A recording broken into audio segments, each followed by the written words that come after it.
Amigos y amigas, bienvenidos y bienvenidas a este nuevo acto organizado nuevamente por Fraternidad Humana.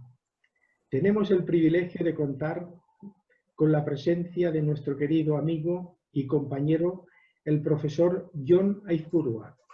En este acto, el profesor Jon Aizpurua nos va a hablar sobre un tema que creo que es de actualidad y que es un tema apasionante. Se trata de la hipnosis bajo la visión espírita. No nos extenderemos en la presentación del profesor Jon Aizpurua, de sus méritos personales, profesionales y académicos, ya que es conocido por todos, y porque creo que en este caso se harían realidad las palabras del poeta Mario Benedetti, que dice que a veces con las palabras nos quedamos mudos porque todo nos queda por decir. Y ya sin más dilación, paso la palabra y cedo la palabra a nuestro querido compañero Jon Aizpurua. Jon, tienes la palabra. Muchas gracias, Manel.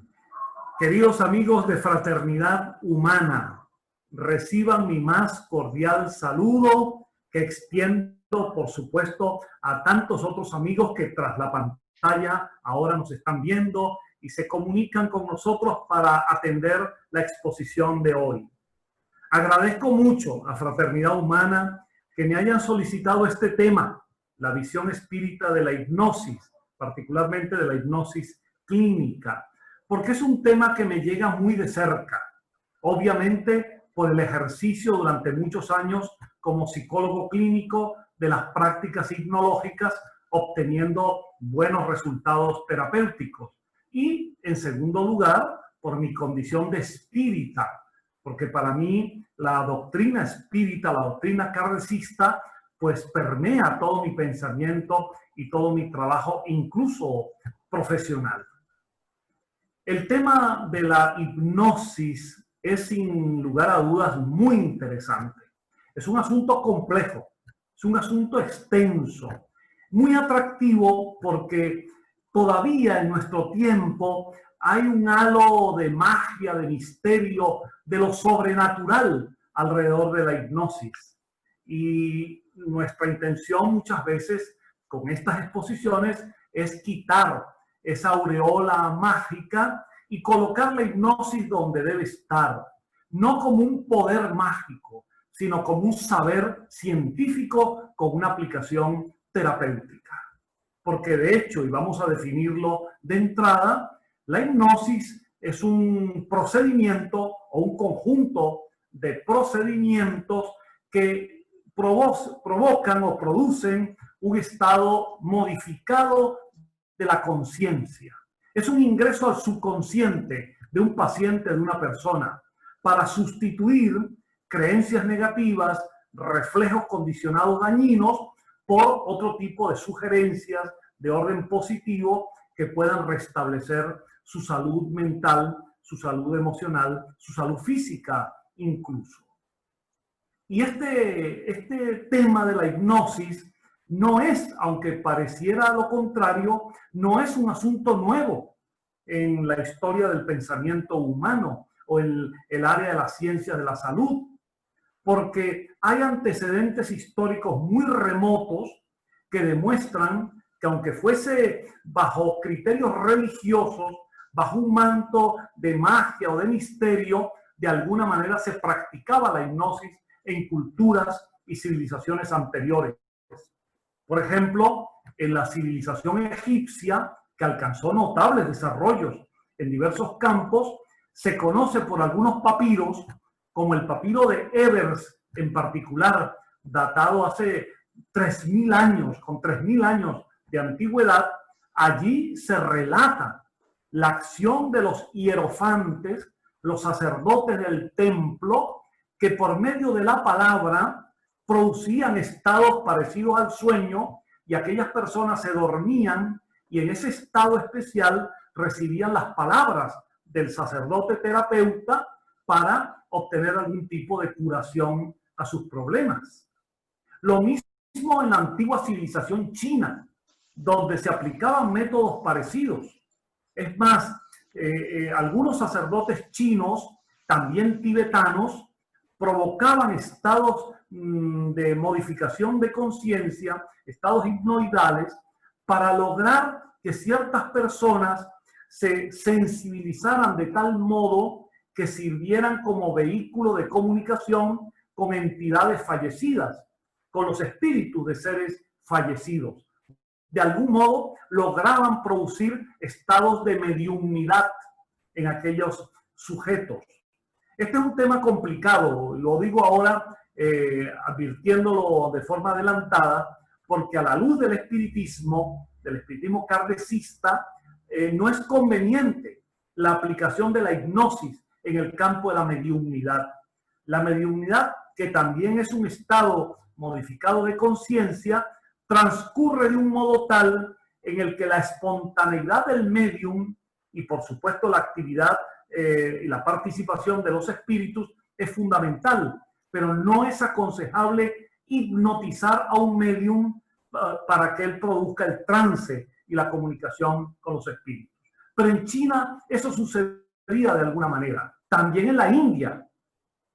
En la India se conoce que muy vinculado a los fenómenos del fakirismo y del yoguismo, se empleaban técnicas hipnoidales, procedimientos sugestivos para potenciar los desarrollos mentales, los desarrollos físicos, como es el caso de las grandes experiencias de insensibilidad al dolor o de control de ritmos orgánicos de los yogis o de los fakires, conocidos desde hace también miles de años. Así, repasando la historia, nos vamos a encontrar con muchísimas personalidades que se interesaron en este tipo de procedimientos y a su manera y a la altura de los conocimientos de su época la aplicaban. Recuerdo nombres tan importantes como el de Paracelso, como el de Van Helmont, el de Athanasius Kircher y muchos otros más. Hasta que llegamos ya entre el siglo XVIII y siglo XIX a la aparición de Mesmer, este médico austríaco que representa un hito, una referencia muy importante a la hora de tocar el tema de la hipnosis y del magnetismo, de aquello que Mesmer llamó magnetismo animal. Hoy tendremos oportunidad en esta visión espírita de la hipnosis de clarificar que la hipnosis es una cosa y el magnetismo es otra. Y si bien tienen puntos tangentes, son visiones secantes, por decirlo de alguna manera. Son diferentes, aunque tienen puntos de contacto. Es una equivocación confundir los procedimientos mesmerianos de los pases con las inducciones hipnóticas. Lo que sí es cierto es que a partir de las experiencias de Mesmer, que revolucionaron el ambiente europeo de su tiempo, no solamente el ambiente popular de las masas que acudían a aquel taumaturgo para que les hiciese pases o los conectara por medio de una cuba con agua magnetizada, sino también en las propias facultades de medicina, donde se discutió el mesmerismo.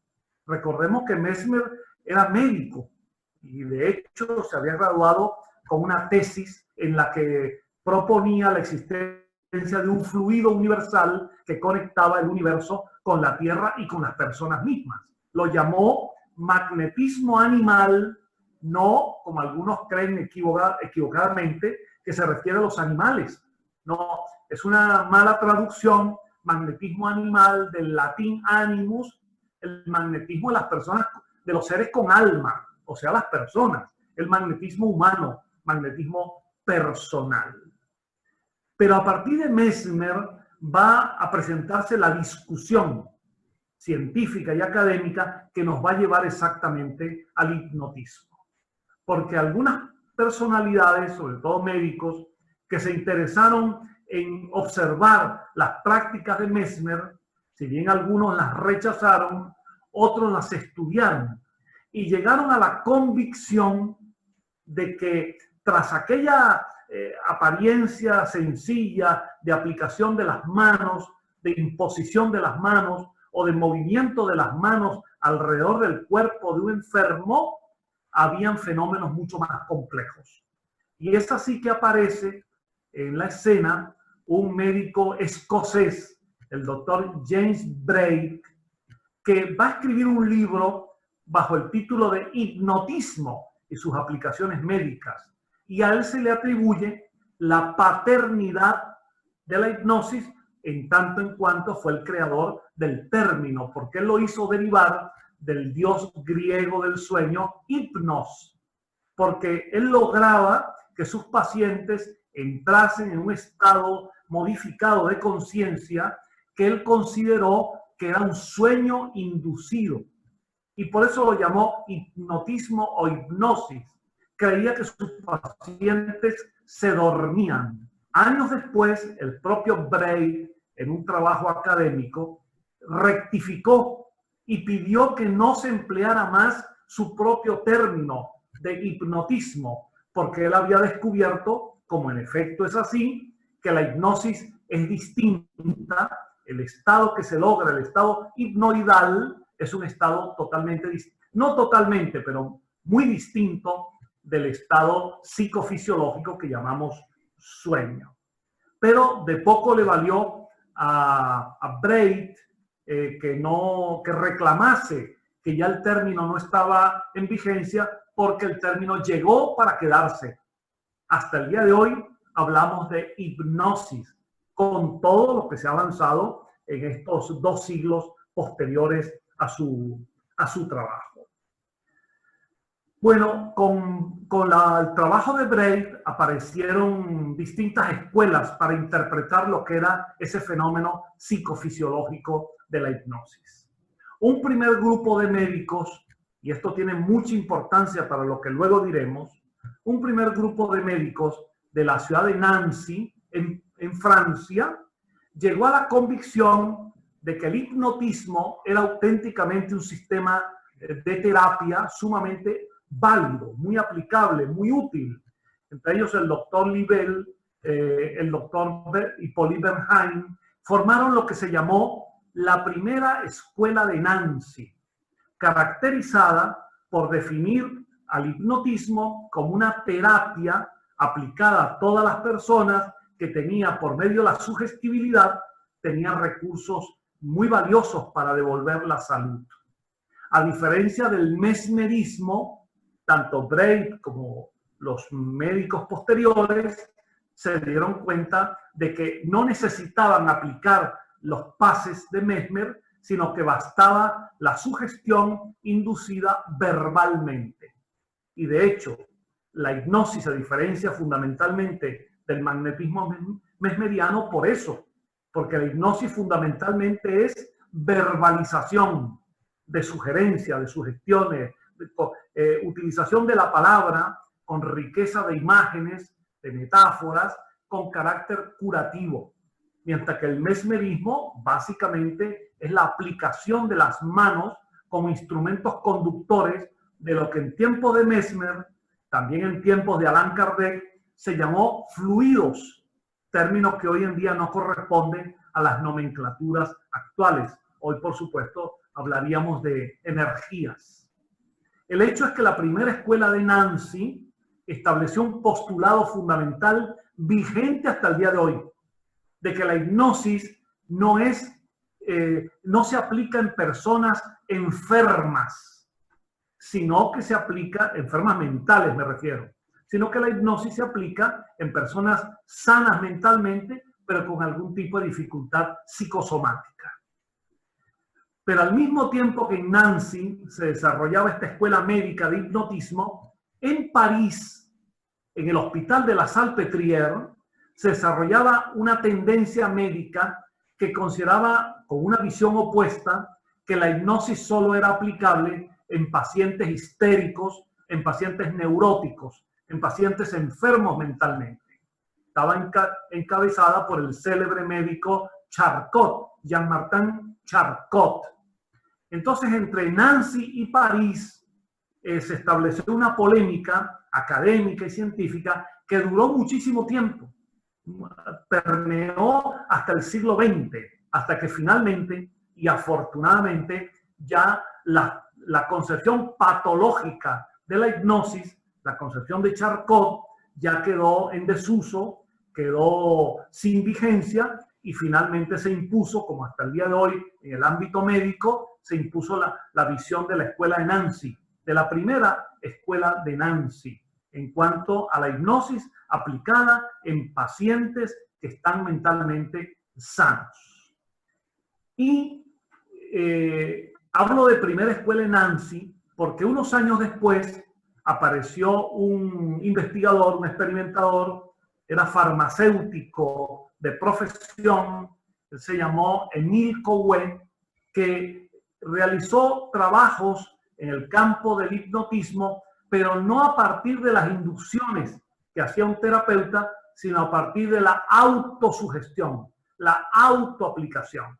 Coué, utilizando la sugestión, el poder creador de la imaginación, fue quien estableció metodológicamente lo que hoy en día, lo que siempre se llamó desde entonces hasta hoy en día, la autohipnosis. De modo que tanto la escuela de Nancy, la primera, como la segunda escuela, la de Coué, establecieron las bases de lo que modernamente entendemos por hipnosis.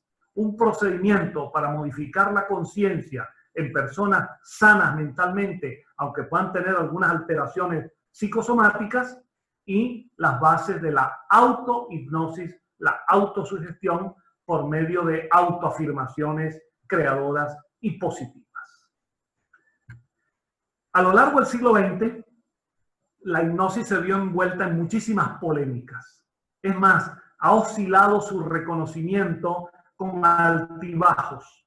Ha habido momentos en que la hipnosis ha sido desacreditada, borrada de las enseñanzas universitarias, donde incluso los médicos, los psicólogos rehuyen el ser calificados como hipnólogos, y hay etapas como la que ahora vivimos en el siglo XXI, donde la hipnosis ha vuelto a tener una gran certificación médica y científica, al punto que hoy en día es muy normal que encontremos en las enseñanzas de pregrado, de posgrado y doctorado de muchísimas universidades en el mundo instrucciones para los futuros profesionales o para los profesionales en ejercicio de la salud en base a las técnicas de la hipnosis.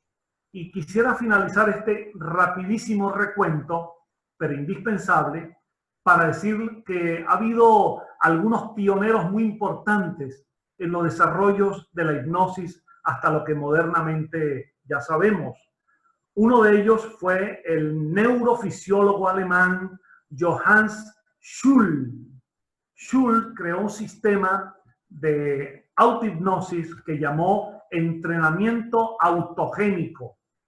Schul logró combinar la autohipnosis meramente psicológica y psicosomática con una autohipnosis vinculada claramente a las modificaciones orgánicas. Y por eso el entrenamiento autógeno de Schul es uno de los mecanismos, de las herramientas más importantes de la hipnosis contemporánea. Y también me gustaría destacar dos nombres nada más. El del médico colombiano que realizó sus esfuerzos médicos posteriores en España, el doctor Alfonso Caicedo, creador de un método que él llamó sofrología, que no es sino una técnica de autohipnosis con algunos ingredientes adicionales, particularmente tomados del yoga. El propio Caicedo definía la sofrología como una hipnosis occidental combinada con el yoga oriental. Y la sofrología ha creado toda una escuela moderna de mucho interés. Y finalizo este recuento con un nombre que es absolutamente indispensable en la hipnología contemporánea: el médico norteamericano Milton Erickson. Erickson es una figura muy importante cuya experiencia personal le llevó a la medicina y a la hipnosis y a establecer una escuela que tiene hoy en día un enorme prestigio académico. Me gustaría solo recordar esto. Erickson, que nació a comienzos del siglo XX en un pueblo muy pequeño del estado de Nevada, a los 17 años sufrió un ataque de poliomielitis que lo dejó prácticamente paralizado. Y así estuvo un tiempo hasta que, con el apoyo de un médico conocedor de estas técnicas y con su propia capacidad y voluntad, con ejercicios de autosugestión y autoafirmación, más el apoyo médico, logró recuperarse por completo. Estudió medicina y luego desarrolló ya como médico una escuela de hipnosis que es de las que tienen mayor certificación moderna. ¿Por qué? Y esto lo digo de una vez para cerrar este recuento histórico. Porque en general las técnicas de hipnosis del siglo XVIII y del siglo XIX y parte del siglo XX son técnicas que llamamos en hipnología técnicas directas o autoritarias. Es decir, técnicas en las cuales se impone el hipnólogo al paciente, lo induce, lo conduce, lo dirige y casi que le da órdenes y sugestiones muy directas. Erickson propone una hipnosis que él llama indirecta, permisiva, no autoritaria, donde quien conduce su propio proceso terapéutico es el paciente y no el operador, no el hipnólogo. El hipnólogo apenas es un facilitador del proceso. Bueno, en mi experiencia personal, yo he utilizado todos estos caminos, a veces hipnosis un poco más directa, en otros casos hipnosis ericksoniana, porque depende mucho del paciente y depende mucho de la interacción entre el profesional y la persona. Bueno, este recuento histórico ya nos coloca en el tema, yo comienzo por decir que la hipnosis la podemos definir básicamente como un estado modificado de conciencia. Un estado modificado de la conciencia en el cual hay algunas características fácilmente observables. Una relajación mental y física, un aumento de la sugestibilidad y una propensión a aceptar sugerencias, afirmaciones positivas que van luego a tener un efecto de curación psicosomática. Entonces la hipnosis es un estado modificado de conciencia. Esto hay que entenderlo perfectamente para todo lo demás, porque vamos a recordar esto. La conciencia ahora la vamos a definir simplemente como el estado de vigilia, el estado del yo, porque la palabra conciencia es una palabra polisémica, es decir, que tiene muchas definiciones, muchas acepciones, muchos sentidos, no solamente médicos, psicológicos, sino hasta sociales, jurídicos y morales. Pero hablamos de conciencia como el estado del yo vigil, el estado de la persona despierta. Ahora, que por cierto, es naturalmente el estado en que yo espero que se encuentren todos quienes me están escuchando en este momento. Que se encuentren bien despiertos y bien alertas. Y en ese estado de conciencia vigil, nuestros mecanismos sensoriales están atentos para recibir informaciones y nuestro cerebro para procesarlos. Pero la conciencia, mis amigos, no es un campo, es un espectro. Y espero explicar esto en palabras sencillas. Es un espectro, como un arcoíris de situaciones y de colores. En ese espectro de la conciencia nos vamos a encontrar con modificaciones leves, modificaciones profundas. Modificaciones leves de carácter natural, positivo, sano, saludable, y modificaciones que pueden ser patológicas, que pueden ser enfermizas. Por ejemplo, cuando una persona en su estado habitual, digamos que descansa en el sillón de su casa, se relaja, toma un libro que le apasiona y comienza a embeberse con la lectura y a situarse en el tema, es posible que estén ocurriendo en su casa otras cosas, se produzcan voces o alguien lo llame y no atienda, porque por un momento se ha disociado, se ha desconectado. y por lo tanto su conciencia se ha desplazado a un nivel menos vigil, menos despierto, porque está toda su concentración dirigida al libro que está leyendo. Así por consiguiente la conciencia se puede ir modificando. Cuando dormimos, entramos en un estado de conciencia totalmente modificado. Modificado tanto en los ritmos cerebrales dominantes que se pueden registrar hoy en día con las estrategias de la neurociencia y de la electroencefalografía, y se modifica la conciencia. Y cuando estamos dormidos, profundamente dormidos, pues nos aislamos de los elementos estimulantes del medio en el que nos encontramos. También la hipnosis produce estados modificados. Y aquí que voy a agregar un elemento espírita sumamente importante. Cuando un medium entra en trance, también ingresa en un estado modificado de conciencia, que yo lo coloco dentro de los estados saludables de la modificación de la conciencia en ese espectro. Porque ustedes saben que desde el punto de vista médico, académico, psiquiátrico, hay muchísimas visiones según las cuales la mediunidad es una disociación patológica. Y quienes, sin embargo, estamos en el mundo clínico y somos espíritas y hemos practicado la mediunidad toda nuestra vida, sabemos que es un estado normal, saludable, pero modificado de la conciencia del medium, que le permite, en ese caso, entrar en contacto con entidades espirituales de otras dimensiones, de aquello que llamamos el mundo espiritual. Bueno, todo eso tiene que ver con modificación de conciencia saludable, pero también la conciencia se puede alterar de manera patológica. Y aquí el peligro de la ingesta de sustancias químicas, desde estupefacientes, desde todo este tipo de sustancias que provocan alteraciones cerebrales y alteraciones en las percepciones en el mundo consciente y conexiones alteradas con el inconsciente. Entonces, igualmente ocurre con los trastornos nerviosos o mentales. Los trastornos, los brotes psicóticos, la esquizofrenia, son estados modificados de la conciencia, pero absolutamente patológicos.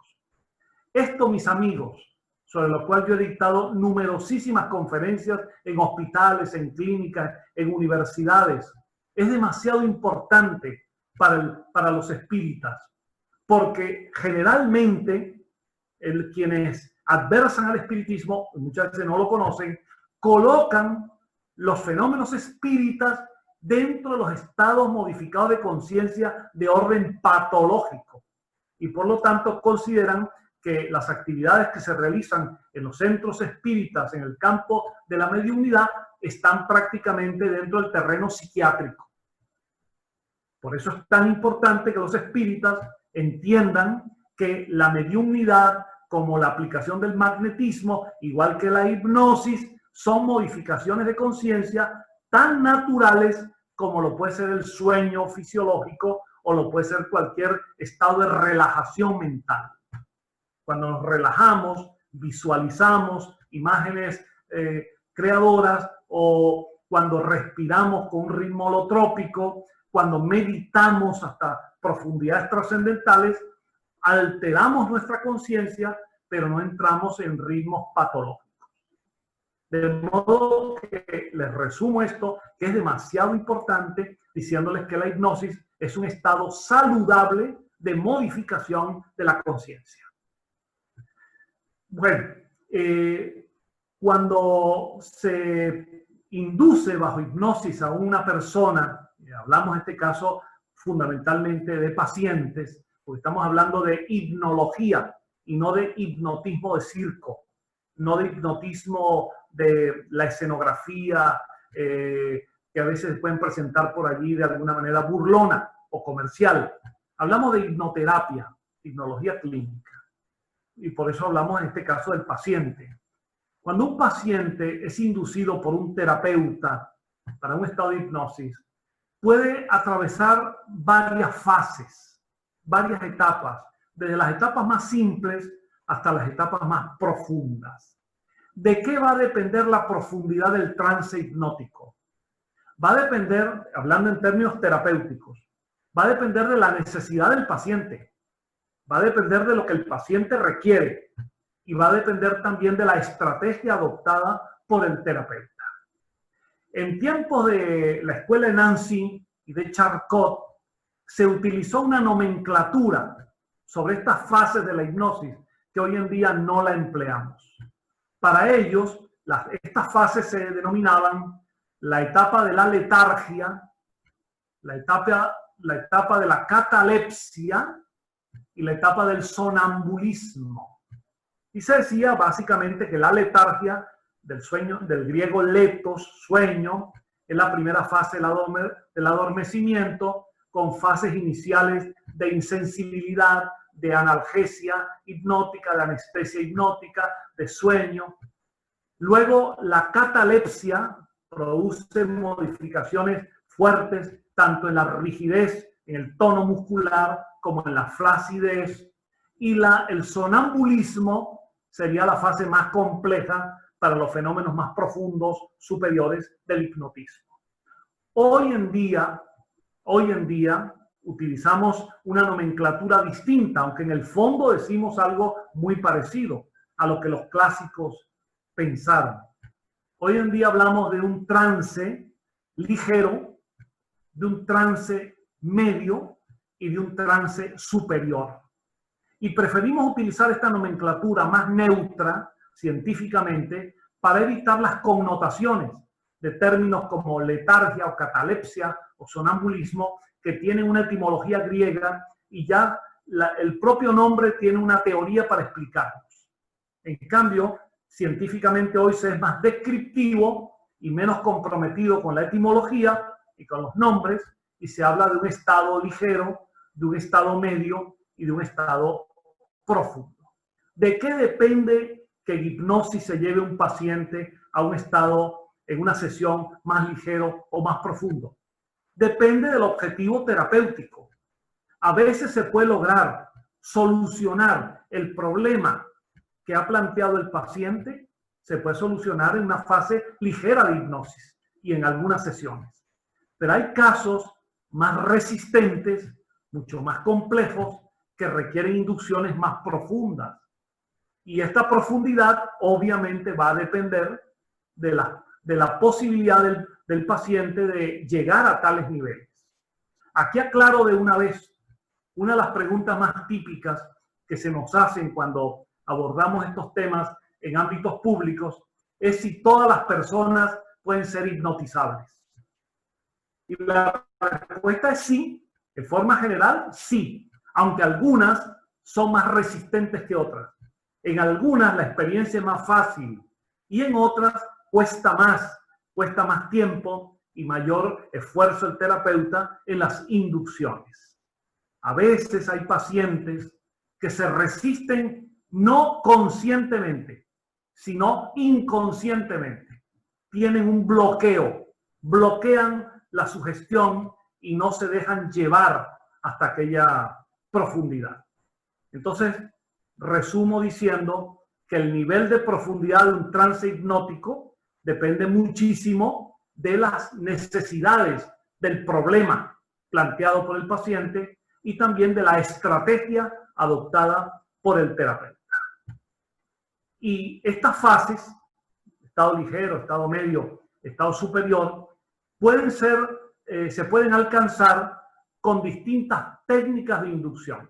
Yo ahora no me voy a detener a explicarlas, pero yo les quiero decir rápidamente que cuando hacemos hipnosis clínica y hacemos entrevistas, registros anamnésicos, es decir, historia de los pacientes, nos encontramos que es muy necesario que antes de entrar en la fase de hipnosis, el terapeuta conozca bien el motivo de la consulta, el problema que atraviesa el paciente y conozca mucho de su vida, de su personalidad, de sus gustos o de aquello que rechaza, para que las sugerencias las sugestiones estén en sintonía con su mundo emocional y mental y no choquen con ello.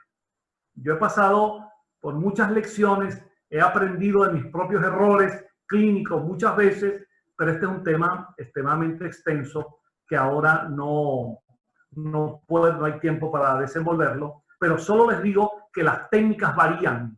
Las técnicas para que un terapeuta induzca el trance en un paciente varían mucho, desde técnicas siempre más permisivas, menos autoritarias, pero siempre técnicas que vayan logrando progresivamente los resultados que se buscan. Bueno, dicho esto, quiero señalarles que hay muchos campos de aplicación de la hipnosis. Hay muchos campos, advirtiendo que no es una panacea. Y en esto lamento tener que quitarle la aureola mágica a la hipnosis. No es un cúralo todo. No sirve para todo. No resuelve cualquier tipo de patología. No. Tiene aplicaciones más específicas y que se tienen que examinar en cada caso particular. En hipnosis, cada caso es un caso diferente. No hay tablas homogéneas de analogías. Cada paciente es un ser particular. Dicho en lenguaje espírita, cada ser humano es un espíritu en evolución con su propia historia personal de múltiples existencias. Somos seres diferentes. Por lo tanto, las estrategias y los campos de aplicación son también variados. Pero si ustedes me permiten, les puedo decir que hay algunas áreas donde evidentemente la hipnosis se muestra sumamente útil. Yo comenzaría por señalar básicamente lo que acostumbramos llamar trastornos psicosomáticos. Es decir, aquellos de origen emocional que se somatizan, aquellos claramente originados en alteraciones psicológicas, alteraciones de la percepción, cambios emocionales, shock, traumatismo sufrido por experiencias negativas que luego inconscientemente se somatizan y alteran funcionamientos desde los niveles celulares, tejidos, órganos y sistemas. Entonces, el mundo psicosomático es un mundo en el cual la hipnosis da grandes resultados. Y eso creo que no hay ningún profesional de la medicina que lo pueda desconocer. Porque incluso aquellos que no aplican hipnosis, pero sugieren la relajación, sugieren técnicas de mentalización, sugieren autoafirmaciones positivas, en el fondo están aplicando autohipnosis o hipnosis dirigida. Bueno, pero aparte, por supuesto, de este mundo psicosomático, me gustaría destacar algunos campos en particular donde la hipnosis es sumamente útil. En medicina general, por ejemplo, en medicina general, algunos problemas del metabolismo. Personas que aunque comen mucho, no asimilan. Puede haber allí una alteración psicosomática que le pueda estar provocando ese tipo de situaciones. La pérdida del apetito o algunas derivaciones más patológicas como la anorexia o la bulimia pueden ser atendidas con hipnosis cuando obedecen claramente a situaciones emocionales, repito, somatizadas. Igualmente, en medicina podemos explorar distintos aspectos del sistema respiratorio, sistema circulatorio. El caso de la dermatología es ahora uno de los que yo personalmente tuve pacientes con claros elementos de ese orden que finalmente además puede dar el alta terapéutica de curación. Porque recordemos, en el caso de la dermatología, que la piel, nuestra piel, es un órgano, porque es el más grande de los órganos humanos. La piel es un órgano sumamente sensible y es una capa de energía muy sensible. sensible a nuestros pensamientos, sensible a nuestras emociones, sensible a nuestros cambios endocrinos, sensible a nuestros cambios hormonales.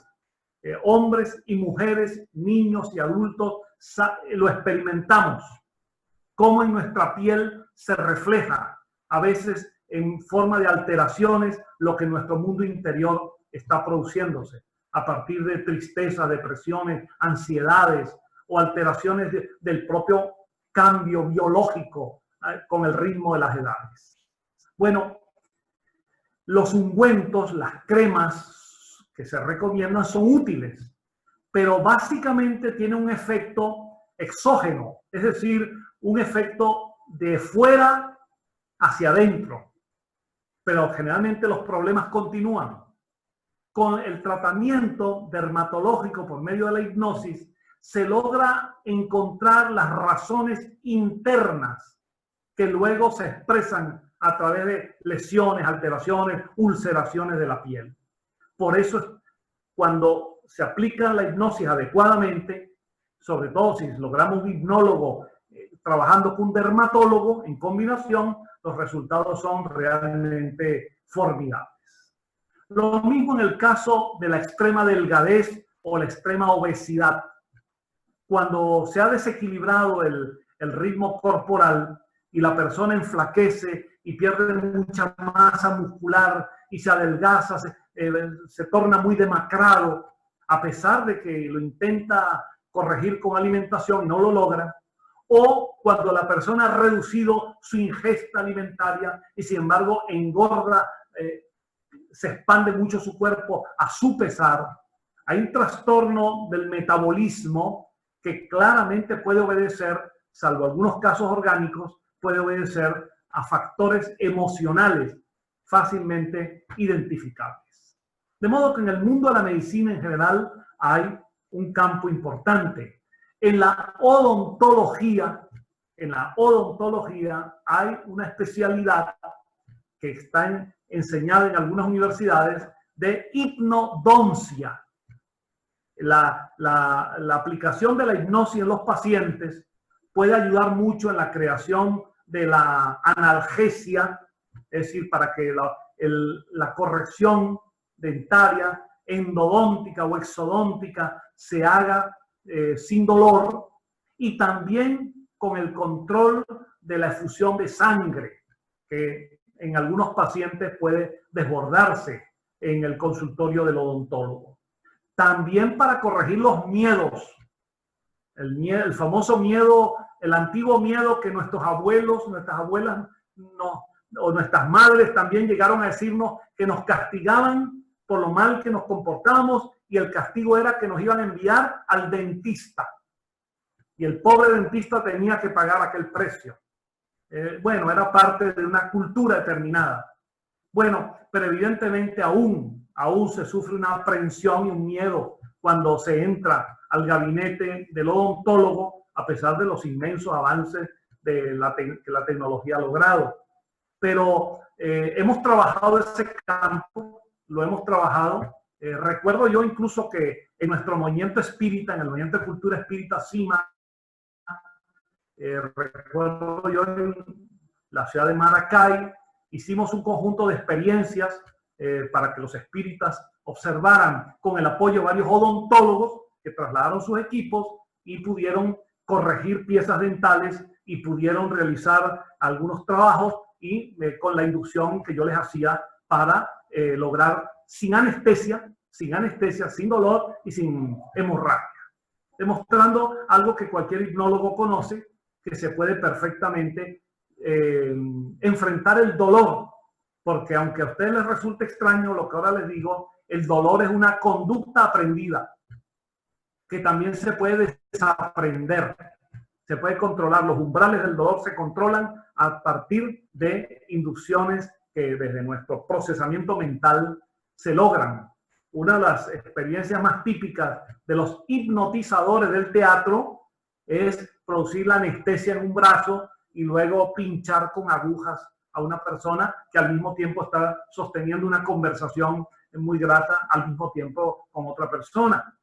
De modo que aplicado esto como debe ser, el campo odontológico tiene unos grandes resultados. También en el campo de la sexualidad es todo un mundo, un complejo afectivo, emocional, espiritual, orgánico, genital, muy complejo. Y las reacciones humanas de mujeres y de hombres son muy diversas. Y todo un mundo, todo nuestro mundo mental, emocional, psicológico, se puede volcar a la hora de la relación sexual. En el caso, por ejemplo, de dificultades para realizarlo satisfactoriamente con la pareja, el caso de la dispareunia, hablo de los dolores, sobre todo en las mujeres, por las contracciones severas que no permiten la realización sexual. En el caso de la anorgasmia, particularmente en el mundo femenino, la incapacidad para la resolución sexual. En el caso de la disfunción eréctil para los hombres, en el caso de la eyaculación precoz. Es decir, hay todo un mundo emocional que está allí planteado, aparte de algunos elementos orgánicos claramente identificables, pero también hay un mundo emocional que puede ser perfectamente señalado para ser atendido con hipnosis. ¿Qué les puedo decir yo del campo de la psicología? Imagínense, fobias, es decir, miedos irracionales, manías, tendencias extrañas, complejos muy diversos.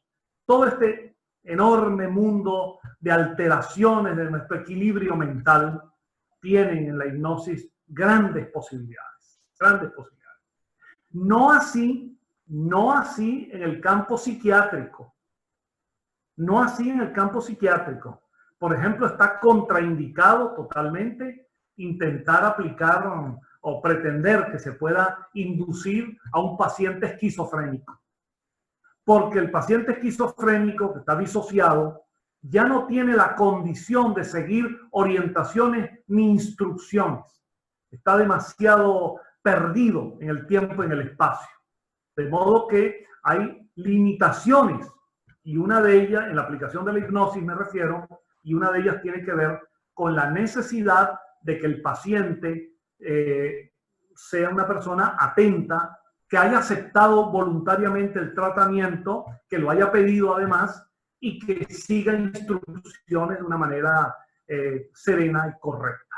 De modo que son campos muy diversos. El de la educación es mucho lo que podemos hacer con ciertos recursos de autohipnosis, de hipnosis permisiva con los niños, con los jóvenes, con los profesores. En el campo del deporte hay muchísima experiencia. Los atletas, los jugadores de fútbol, de béisbol, de distintos deportes, muchas veces en los equipos se contratan hipnólogos para que fortalezcan psicológicamente al jugador. En los deportes en los que se enfrentan a veces unos a otros para evitar caer en la agresión, para soportar al rival sin entrar en furia, para elevar la autoestima, para producir mayor rendimiento. En fin, es todo un mundo de aplicaciones que yo ahora, el tiempo no permite pues abarcar todo este enorme campo. Resumo diciéndoles que la hipnosis es sumamente útil, aplicada clínicamente y no para diversión y no para distracción y no con fines de espectáculo. Vamos hoy a dejar claro desde la visión espírita además que una cosa es un hipnotizador y otra cosa es un hipnólogo. O un hipnoterapeuta, o un hipnólogo clínico. El hipnotizador puede ser bueno en cuanto al dominio de las destrezas para hipnotizar, y de hecho lo son. Los que se presentan en la televisión, en los teatros, son buenos en cuanto al dominio de técnicas, sobre todo autoritarias, para ridiculizar incluso a una persona o a varias en un escenario. Pero eso no tiene nada que ver con la hipnosis clínica. Al contrario, es lo que muchas veces la ha desacreditado. Y nosotros reivindicamos la hipnosis únicamente con fines clínicos y no para distracción y no para diversión. Y esto va a ser mucho más importante, esta observación, cuando ahora paso a hablarles de lo que ha sido anunciado en el tema, las terapias de regresión a vidas pasadas. Si en algún campo el espiritismo tiene mucho que decir, mucho que orientar, es en este, de las denominadas terapias de regresión a vidas pasadas. Que por cierto, desde hace muchos años, algunos hipnólogos, psicólogos, hipnólogos, como es mi caso, modificamos el término y dejamos de hablar de terapia de regresión a vidas pasadas y adoptamos una nomenclatura que, por cierto, propuso una médico paulista, una médica de San Paulo, de Brasil, gran amiga y gran espírita, la doctora Prieto Pérez, María Julia Prieto Pérez, a quien tuvimos el gusto de saludar en Venezuela y en Brasil varias veces, y a su esposo, el doctor Ney Prieto Pérez, y a sus hijos. María Julia estableció en San Paulo un modelo terapéutico de regresión que llamó muy correctamente, y yo les pido que tomen en cuenta esta nomenclatura, terapia de regresión a vivencias pasadas. Vivencias pasadas. Es decir, recuerdos que existen en la persona de su pasado. Vivencias. Vivencias del pasado de esta vida, que hay muchas, y vivencias del pasado de otras vidas, que también hay muchas. Pero esa simple modificación de terapia de regresión a vidas pasadas, a terapia de regresión a vivencias pasadas, tiene un cambio cualitativo muy importante. Porque cuando hablamos de regresión a vidas pasadas, estamos comprometiendo de antemano la teoría con la cual trabajamos. A veces puede llegar una persona con determinadas situaciones que las atribuye a una vida anterior. Y puede ser que el problema haya surgido en esta vida, esté bloqueado en su inconsciente, crea que es de una vida anterior y es de esta vida. Y la regresión en esta vida es absolutamente valiosa terapéuticamente. De hecho, el psicoanálisis es una técnica de regresión en esta vida y es sumamente valioso como concepto y como herramienta terapéutica. Pues cuando hablamos de terapia de regresión a vivencias pasadas, nos estamos refiriendo a experiencias en las cuales la situación puede haber estado en esta vida o en vidas pasadas.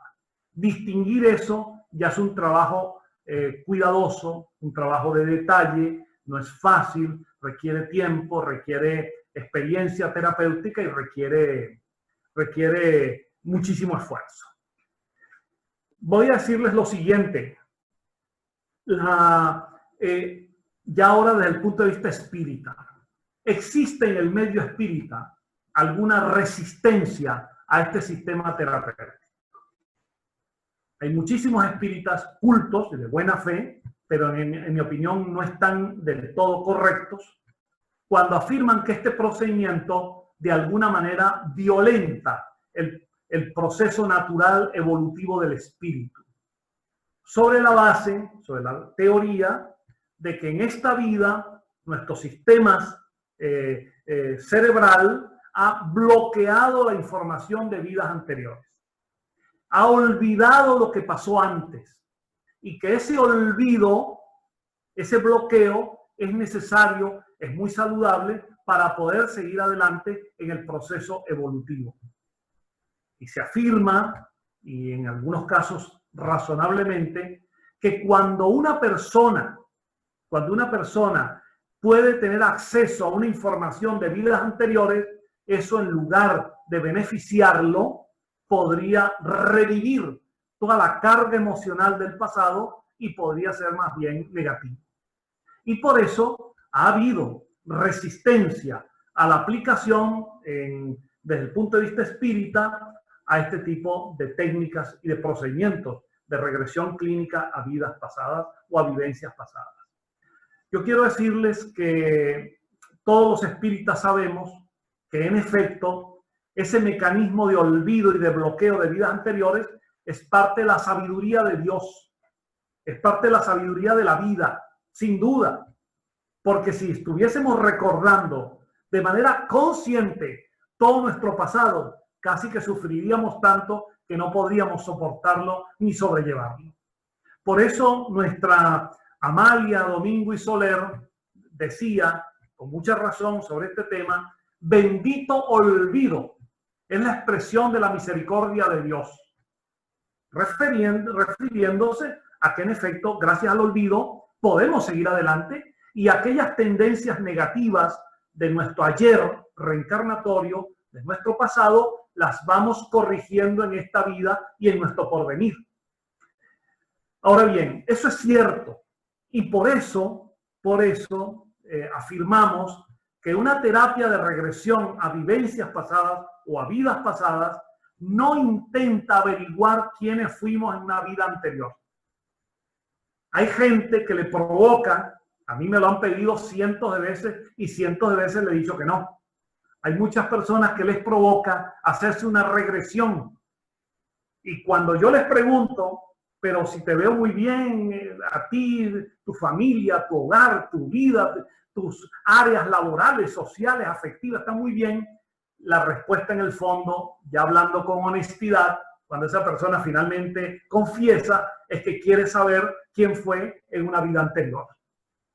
Esa curiosidad así planteada, por supuesto, es respetable, no es condenable, la curiosidad es muy humana, pero hay que advertirle a las personas que parten de una premisa equivocada, parten de un punto erróneo, porque es que la mayoría de las personas sucumbe al ego, sucumbe a la vanidad, porque esas personas se imaginan que en una vida anterior se la imaginan en un ambiente fantástico, de Disney, un ambiente, eran unas princesas o eran príncipes, o eran una sacerdotisa de la antigua Babilonia, o un faraón del antiguo Egipto, cuando no una figura eminente de la música o de la ciencia.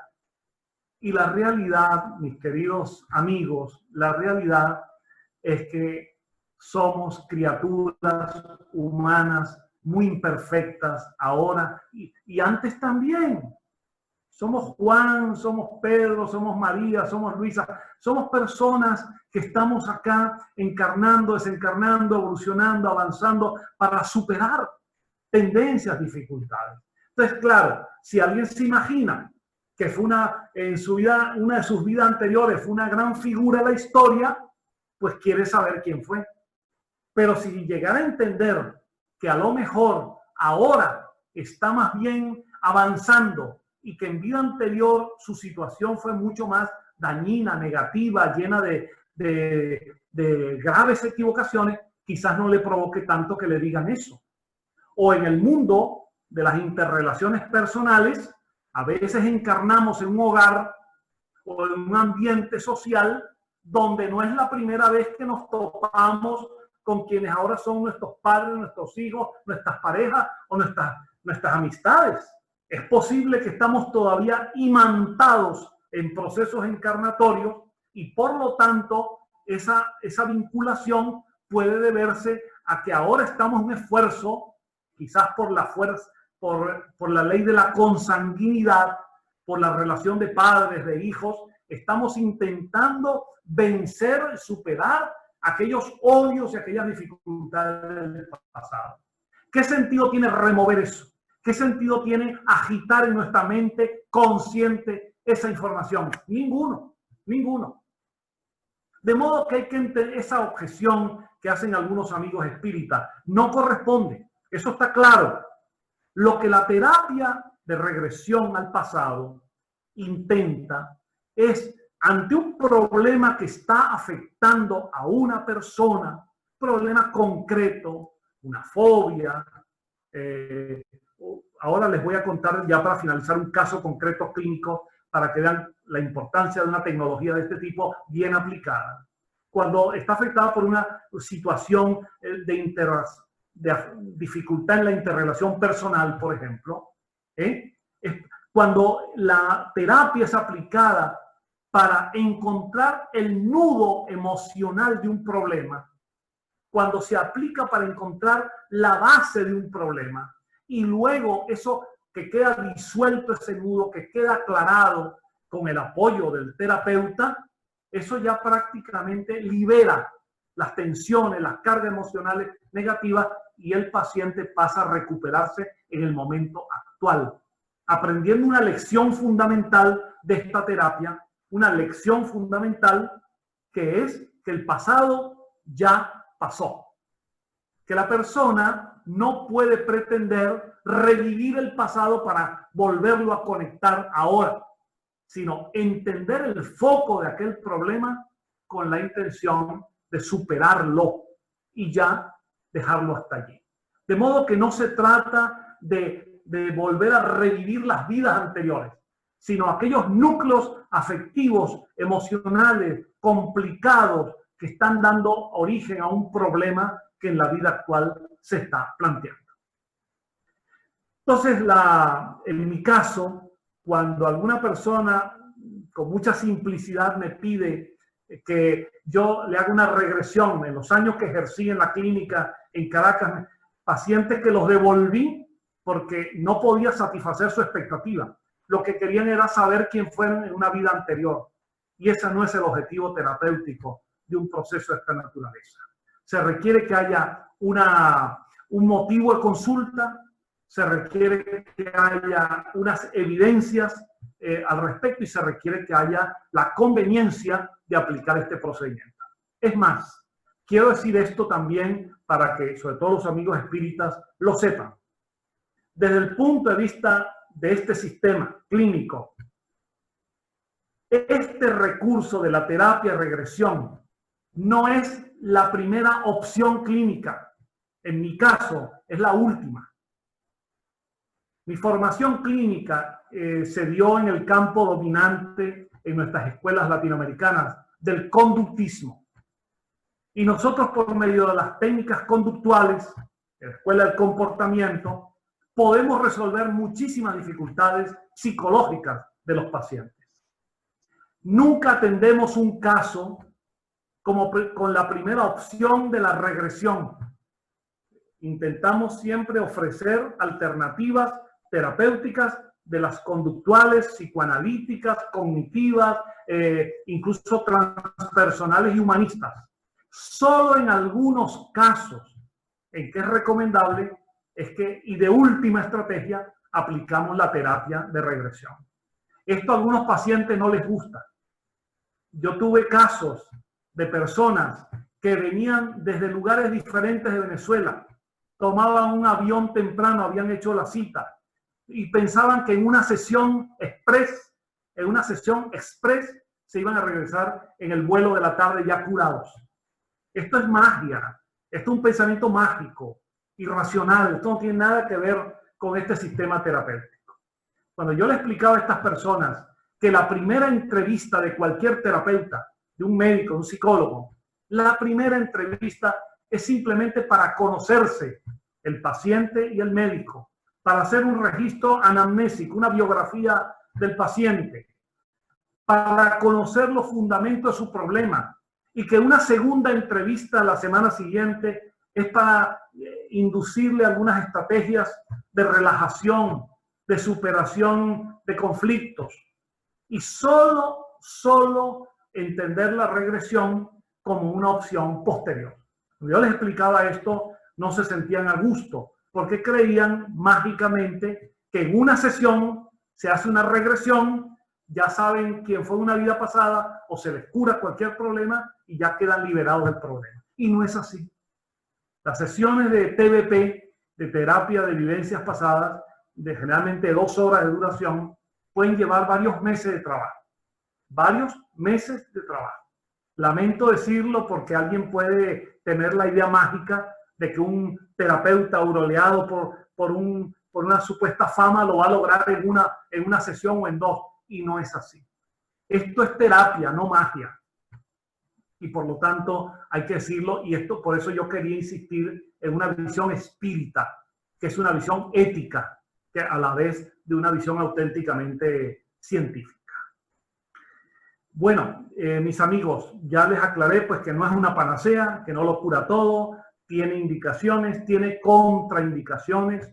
No hacemos terapia de regresión a mujeres embarazadas, por ejemplo. Ahora no voy a explicar por qué, pero hay allí dos seres espirituales en ese momento y no se dan las condiciones para que el proceso se dé de la mejor manera.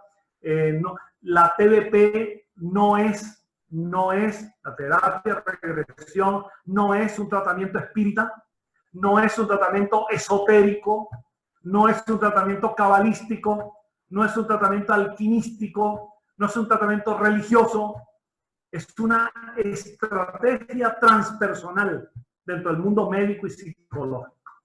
Claro, tiene la enorme ventaja de que incluye la posibilidad de la reencarnación. Y eso para nosotros los espíritas, en un mundo de tanto escepticismo, es sumamente importante. Tiene muchísima importancia que haya ese tipo de estrategia en función de abrir canales a la posibilidad de la reencarnación. Yo voy a terminar, queridos amigos, en este repaso tan básico, porque esto es materia de seminarios. En una oportunidad, hablando con los directivos de Fraternidad Humana, yo les explicaba que a veces para espíritas hemos dictado, también para profesionales aparte, pero para espíritas, seminarios que llevan no menos de 2 días, teóricos prácticos, para que los espíritas comprendan perfectamente este tipo de estrategias y de procedimientos y actúen como debe ser, como Allan Kardec nos enseñó, como dignos estudiosos de una filosofía científica y moral y no de una creencia mágico-religiosa. Quisiera concluir diciéndoles que tuve muchos casos en mi práctica clínica en Caracas y la mayoría de ellos, por cierto, atendidos con las estrategias habituales conductuales y psicoanalíticas y humanistas y transpersonales. Pero tuve algunos casos en los que se dieron las condiciones para que la regresión, y en este caso a una vida anterior, se hiciese, y francamente en algunos casos, no en todos, no siempre se tiene éxito, pero en algunos casos sí se logra la meta terapéutica, que es la de curar al paciente. Para eso estamos los terapeutas, para que ese ser humano que llega adolorido, afligido, seamos capaces de devolverlo sano, saludable. Tuve el caso de un señor en Caracas que, habiendo yo presentado un programa en televisión hablando de estos temas, supo de mi trabajo clínico, se acercó, pidió una cita, la secretaria llenó su ficha clínica, todo aquello, y finalmente tuvo una entrevista conmigo y me explicó su problema. Que voy a resumir ahora. Su problema consistía, él era un profesor, o es un profesor de matemáticas que daba clases a domicilio a los estudiantes como clases complementarias de refuerzo en el mundo de las matemáticas. Este hombre me planteó el siguiente problema por el cual atravesaba desde hacía décadas. Cuando él salía de su casa, el tiempo estaba bien, llegaba al lugar donde iba y daba su clase, todo perfecto. Pero si un día salía a su casa y estaba relativamente nublada la ciudad y se iba, a medida que él iba desde su casa en un lugar del oeste de Caracas hacia el este de la ciudad y se iba nublando más, asomaba la lluvia, comenzaba la llovizna y había truenos, aquello lo desencajaba de tal manera que en el camino se bajaba del transporte colectivo donde estaba, corría desesperadamente y buscaba la manera de regresar a su casa.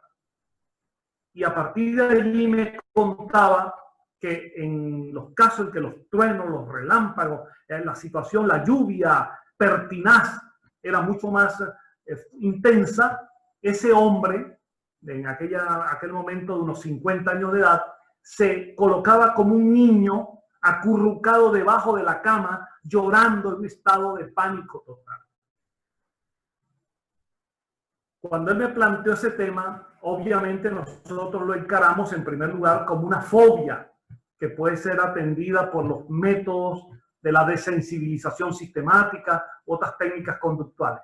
Cuando yo le planteé a él que podíamos hacer algunos ejercicios de relajación, de imaginación dirigida, me dijo lo siguiente, casi textualmente, dijo: doctor, yo vine a usted como último recurso, ya no tengo más a dónde ir. Y sacó del maletín unos papeles y me dijo: yo he estado hospitalizado en varias clínicas e institutos públicos. El diagnóstico es esquizofrenia. Yo he tomado de cuánta medicación hay, me han dormido, me han inyectado, me han aplicado todos los medicamentos, todos los ansiolíticos, todas las medicinas. Me han pasado por todo eso que usted me habla, de la fobia, la desensibilización, me lo han hecho como 20 veces. Y yo cada día estoy peor. Si usted eso es lo que me ofrece, eso no me sirve. Y yo no estoy loco, me decía, yo no soy ningún esquizofrénico. Me han metido en los manicomios, me han vuelto a sacar. Bueno, el caso me sensibilizó tanto que cuando él me dijo que finalmente me había oído hablar en televisión de regresión, que él consideraba que eso podía ser de ayuda para él. Bueno, para abreviar esto, yo acepté y le propuse un sistema de trabajo advirtiéndole que esto podía llevarnos por lo menos 6 meses. 6 meses. Lo digo porque las personas que creen en las terapias express, yo les recomiendo que lo mediten de nuevo. No hay terapias express. Todo en la vida tiene sus caminos, sus procedimientos, tiene sus bases y sus aplicaciones. Le dije: en 6 meses vamos a trabajar. No vamos a hacer regresión ni en la primera, ni en la segunda, ni en la cuarta, ni en la quinta sesión. Usted tiene que ser paciente si quiere adoptar el método que yo aplico. En las primeras sesiones vamos a hacer mucha entrevista. Yo necesito conocerlo a fondo. Necesito conocer su mundo afectivo, emocional, su historia personal, familiar. Necesito saberlo todo. Luego, en varias semanas, vamos a aprender a hacer relajación. Él dijo: ya yo lo sé hacer porque me lo hicieron. Magnífico. Eso nos abrevia. Vamos a practicar relajación profunda. Vamos a hacer aplicación con entrenamiento autógeno de Schultz. Vamos a ir paso a paso para que usted mentalmente vaya controlando su cuerpo. Fases de calor, fases de frío, fases de rigidez. Vamos a controlar todo eso. Y vamos a empezar en determinada semana la regresión poco a poco. Vamos a ir paso a paso. Vamos a ir paso a paso. Vamos a explorar años anteriores de su vida. Vamos a explorar su juventud. Vamos a explorar en otras sesiones su infancia.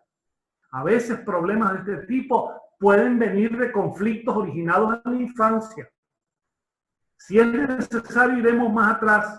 En alguna sesión yo lo voy a llevar bien profundo al estado intrauterino, antes al estado de neonato recién nacido, donde hacemos unas pruebas neurofisiológicas para el recién nacido, para demostrar que la regresión es auténtica y no simplemente está complaciendo al terapeuta recordando cosas. No. Y luego vamos a ir al estado intrauterino, y ahí usted no tendrá lenguaje, ya, pero sí me escuchará y me entenderá, porque, y aquí un punto muy espírita, yo le hablo al espíritu. Otros terapeutas piensan en el cerebro solamente, pero cuando colocamos un paciente en regresión al estado intrauterino, que ya no posee lenguaje, la conexión tiene que ser con el espíritu. Bueno, En el estado intrauterino, allí con la ayuda de la asistente va a adoptar la posición fetal, vamos a seguir y en la siguiente sesión vamos a comenzar los intentos por saltar, dar un salto cualitativo a una vida anterior en la cual encuentre su espíritu el origen del problema.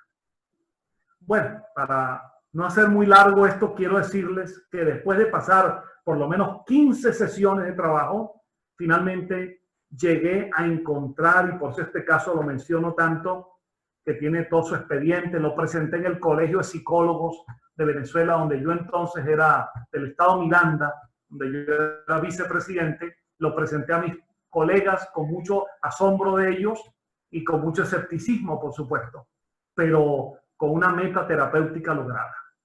Este hombre, en un salto a una vida anterior que lo logré en varias oportunidades, ya enfocado en el mismo recuerdo, para yo decírselos ahora rápidamente, en una vida anterior, 100 años antes aproximadamente, había sido un pescador absolutamente analfabeto, no tenía ni idea de ningún tipo de información de lectura o escritura, y ese pescador de 100 años atrás, en Venezuela, en una región, los venezolanos que me estén escuchando sabrán de dónde queda el estado Falcón, y allí en una aldea de pescadores, este hombre, su recuerdo traumático que revivió varias veces en esta regresión, le informaba, y me informaba a mí, que una mañana muy temprano, como es costumbre de ellos, muy de madrugada, todavía de noche,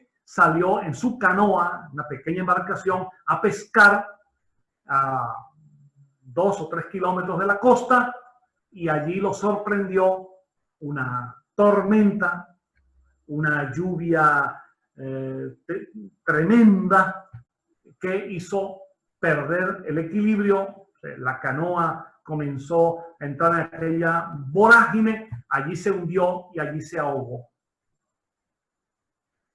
Toda esta información que yo le estoy dando en la experiencia revivida, se revivía con todos los gritos, el dramatismo, toda la escenografía completa. Quiero decirles como un detalle muy interesante que pude, en unas regresiones, pude encontrar el lugar específico de esa aldea en Venezuela. Y más adelante viajé allí y encontré allí la aldea.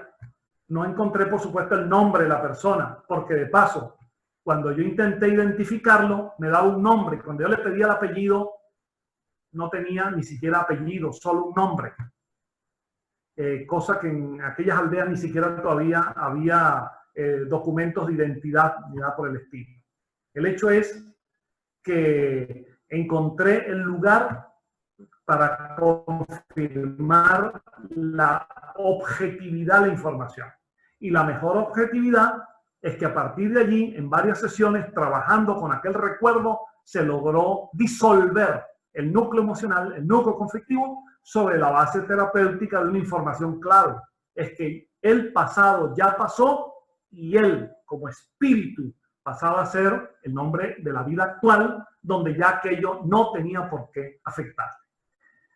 Quiero decirles que esto luego discutido con el paciente, yo le pedí que me fuese, cuando ya no hubo necesidad de más regresión, que me fuese visitando cada 2 o 3 semanas sin necesidad de consulta, ya solo para mi registro clínico, y me dijese cómo le iba. ¿Cuál no fue mi alegría cuando al cabo de un mes vino a hablar conmigo y me dijo que por primera vez había logrado salir, soportar la lluvia y siguió adelante en su trabajo? Y 2 meses después vino a decirme, para mi inmensa alegría, que había ido al mar por primera vez en su vida a bañarse, a disfrutar del placer del mar. Solo así yo firmé el acta de meta terapéutica lograda. Un hombre dado por esquizofrénico, perdido para la sociedad, sometido como un paria, condenado a las medicaciones y a las etiquetas, a las categorías psiquiátricas.